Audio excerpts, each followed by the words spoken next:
In today's video, I'm going to teach you how to transfer funds between accounts in QuickBooks Online. By the end, you'll know exactly how to record money moving from one account to another, like from checking to savings, so your books stay accurate and up to date.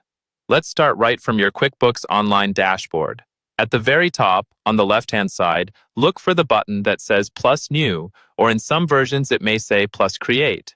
This is where you begin almost any new transaction in QuickBooks, and it's the starting point for recording a transfer as well. Go ahead and click that button to open the menu. When that menu opens, you'll see different sections for things like customers, vendors, and so on. You want to look for the section labeled Other.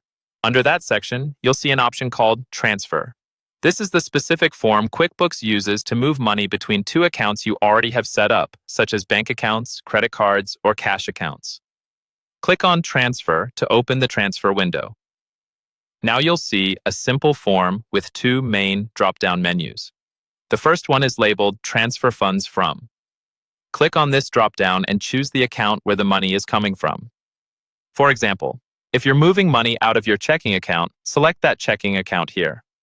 This tells QuickBooks which account balance should go down. Next, move to the Transfer Funds To drop-down. This is where the money is going. Click the drop-down and choose the account that will receive the funds, such as a savings account or another bank account. This is the balance that will go up. Take a second to double-check that you didn't accidentally flip these, because reversing them would give you inaccurate balances.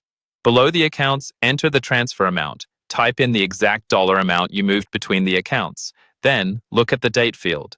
By default, QuickBooks will use today's date. But if the actual transfer happened on a different day, adjust the date so it matches your bank activity. You'll also see a memo field. This is optional, but it's a great place to note details like monthly transfer to savings or move funds to payroll account. These notes can make reconciliation and future reviews much easier.